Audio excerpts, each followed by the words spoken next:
ایک تو یہ چیز تھی جو اللہ نے آپ کو عطا فرمائی تھی خزانہ غیب سے، لیکن اس کے ساتھ ساتھ میں آپ کی تربیت کا وہ انداز، ایک جملے کے اندر انسان کی کایا پلٹ جاتی تھی، ایک لفظ کے اندر کیسے اصلاح فرماتے تھے آپ۔ ازواج مطہرات ہیں، بیویاں ایک سے زیادہ ہوں تو عورتیں آخر عورتیں ہیں، ان کا مزاج تو قیامت تک ایک ہی جیسا رہے گا، ان کی کس طرح آپس کے اندر کیسے اختلافات ہو جاتے ہیں۔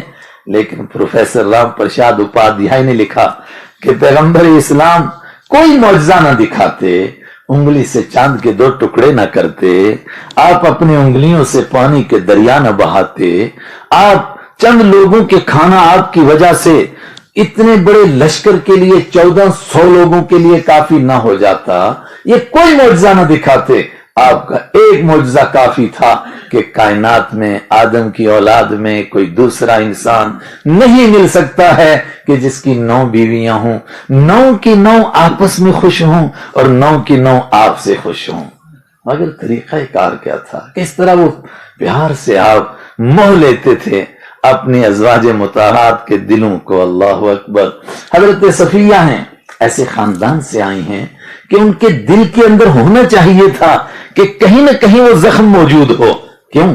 آپ کے ساتھ لڑتے لڑتے ان کا باپ مرا ہے، آپ کے ساتھ لڑتے ان کا چاچا مرا ہے، آپ کے ساتھ جنگ کرتے کرتے ان کا خاندان مرا ہے، آپ کے ساتھ جنگ کرتے ہوئے ان کا پہلا شوہر خیبر میں مرا ہے اور وہ اسی دن دلہن بنی تھی، اور بعض روایتوں میں ہے کہ ابھی شوہر کے ہاں گئی نہیں تھی، لیکن مضبوط یہ ہے کہ گئی تھی مگر ابھی دلہن بنی تھی، اور شوہر کا سر سے سایہ اٹھ گیا، سہاگ لٹ گیا ان کے دل میں زخم ہونا چاہیے تھا۔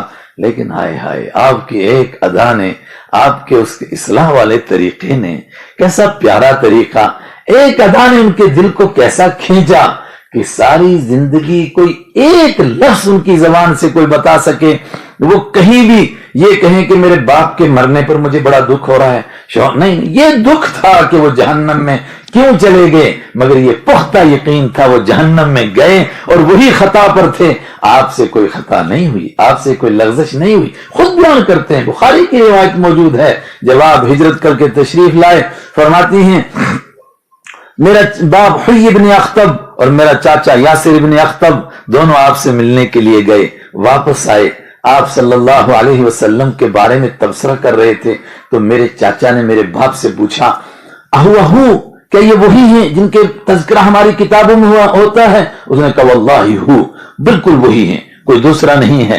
اس نے کہا اب آپ کے معافی قلبک، اب آپ کے دل میں کیا ارادہ ہے ان کے لیے، آئندہ کیا عزم ہے آپ کا؟ کہا زندگی کے آخری لمحے تک ان کے ساتھ جنگ کروں گا، ان کا دین مٹاؤں گا، ان کے مشن کو ناکام کروں گا۔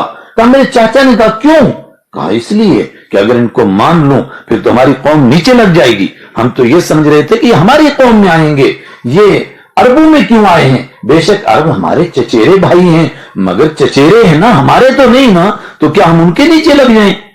کہا میں جان رہی تھی کہ میرے باپ کی سوچ ٹھیک نہیں ہے۔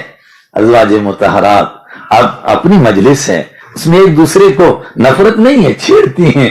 ایک نے چھیڑا، کہا دیکھیے اب تو حضور کے نکاح میں ہم آئیں، لیکن ہم نکاح سے پہلے بھی قریشی خاندان کی ہیں، آپ کے خاندان کی ہیں۔ کسی نے کہا میں خاندان کی نہیں، میں تو آپ کی قریبی رشتہ دار ہوں، خالہ زاد بہن ہوں، کسی نے کہا میں چچے زاد بہن ہوں، کسی نے کہا میں ننیحال کی ہوں، کسی نے کہا میں آپ کے ددھیال کی ہوں، اور کہا حضرت صفیہ سے آپ تمہارا تو کوئی رشتہ ہی نہیں ہے حضور کے ساتھ، پرانا رشتہ۔ کیا پیار کا جملہ آپ نے فرمایا، حضرت صفیہ کے دل پر چوٹ لگی۔ انہوں نے کہا اچھا میرا تو کوئی رشتہ ہی نہیں، روتی روتی آپ کے پاس پہنچی کہ سب کا تو آپ کے ساتھ پرانا رشتہ تھا، میرا تو کوئی رشتہ ہی نہیں۔ کہا تمہارے جیسا رشتہ کائنات میں کسی کا نہیں۔ کہا وہ کیسا؟ کہا پوری کائنات میں آدم علیہ السلام کی اولاد میں جو مرتبہ تم کو حاصل ہے وہ کسی کو نہیں ہے۔ کہا وہ کون سا مرتبہ ہے؟ کہا یہ کمال ہے تم ہی کو حاصل ہوا، تمہارا باپ نبی، تمہارا چاچا نبی، تمہارا شوہر امام الانبیاء، ہے کسی عورت کو یہ مرتبہ؟ کیوں؟